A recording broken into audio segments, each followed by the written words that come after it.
Bonjour tout le monde. Cette vidéo aujourd'hui pour vous parler des besoins affectifs, le bien-être et les dépendances affectives.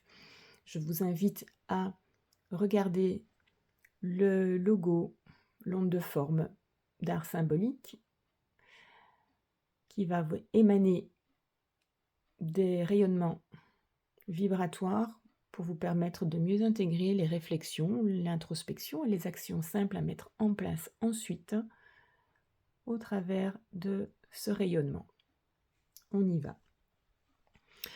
Alors on va aborder donc le thème de la dépendance et non pas sous l'acceptation pathologique équivalente à l'addiction, hein. Bien entendu, c'est pas de ça dont on parle, qui est là du domaine de la psychologie et dont le traitement nécessite des compétences qui ne sont pas les miennes.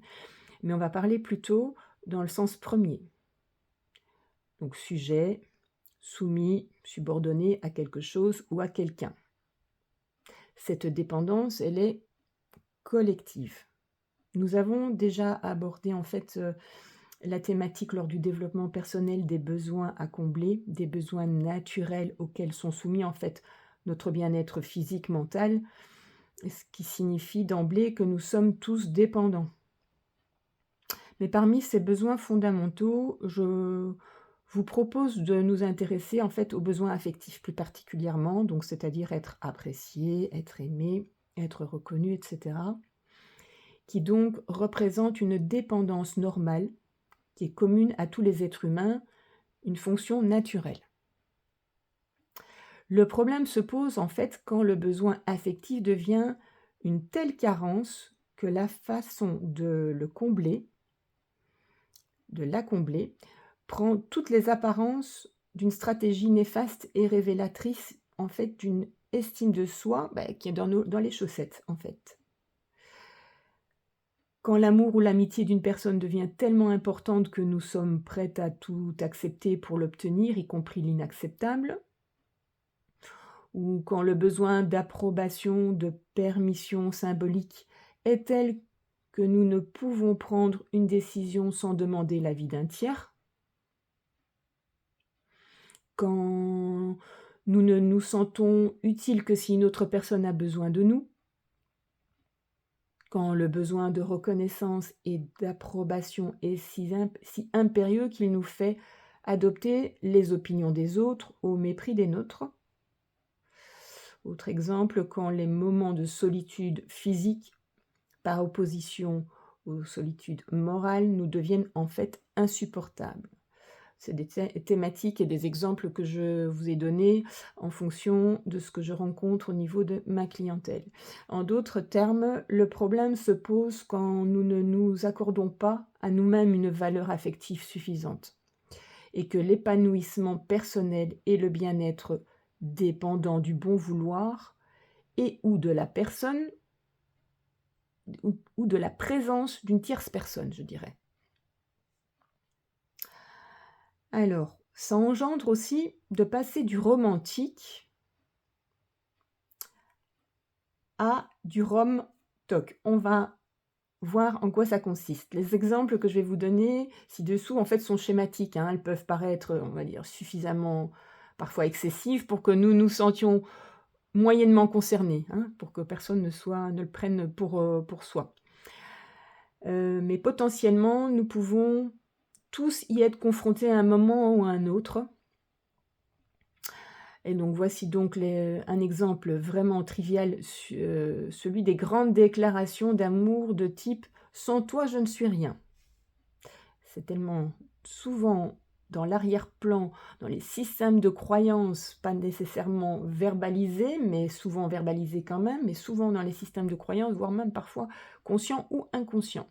Et en fait, ce discours, à première vue, super romantique, signifie littéralement que j'accorde à l'autre le pouvoir de me maintenir dans le néant, par son absence de bonne volonté, ou de me plonger dans le néant par son éventuelle disparition aussi. Et en fait, dans le même temps, je place sur ses épaules, donc sur les épaules de l'autre, une responsabilité gigantesque, celle de faire quelque chose de moi à partir de rien.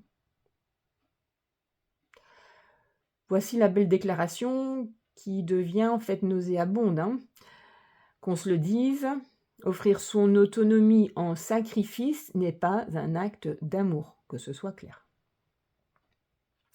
Il nous arrive non seulement de le dire, mais aussi de penser ce genre de choses.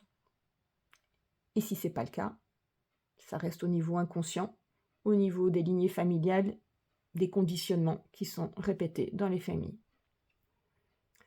Alors, en auto-coaching, je vais vous proposer davantage d'autonomie affective. Donc, pour éviter que le besoin affectif ne se transforme en dépendance nocive, qui ronge évidemment très consciencieusement une précieuse estime de soi, et favoriser davantage d'autonomie affective, je vais vous inviter à vous poser quelques questions. Dans quelle mesure dépendez-vous moralement d'autres personnes? Prenez un papier, écrivez et introspectez-vous. De qui êtes-vous dépendante exactement ou dépendant exactement?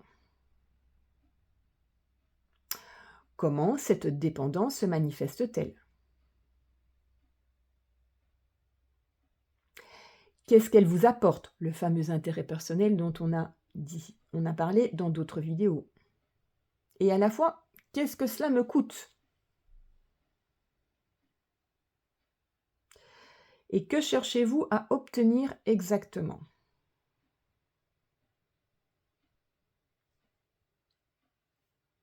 Pour changer et inverser le processus, comment l'obtenir en toute autonomie?